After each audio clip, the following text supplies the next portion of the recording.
செல்வத்தை அள்ளித்தரும் மதுரையின் மகாசக்தி குறித்து தெரிஞ்சுக்கலாமா?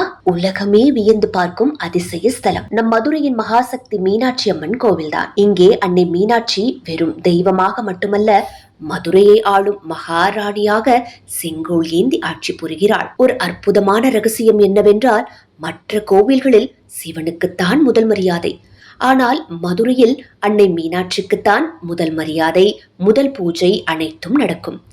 பெண்களின் சக்தியை உலகிற்கு பரிசாற்றும் உன்னத ஸ்தலம் இது. மீனாட்சி என்றாலே மீன் போன்ற கண்கள் கொண்டவள் என்று பொருள்.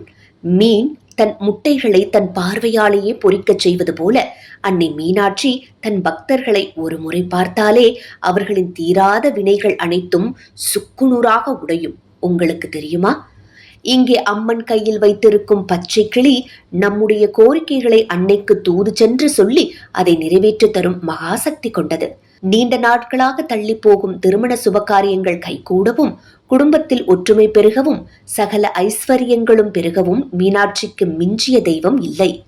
குறிப்பாக தீராத மன அழுத்தமும் குழப்பமும் இருப்பவர்கள் அந்த பொற்றாமரை குளத்தில் அமர்ந்து அன்னையை வேண்டினால் மலையளவு துன்பமும் பனி போல விலகும். அங்கையர்கண்ணி என்று அழைக்கப்படும் இந்த அகிலாண்டேஸ்வரியை ஒரு முறை தரிசிப்போம். மதுரையின் அரசியின் அருளால் நம் வாழ்வு செழிக்கட்டும்.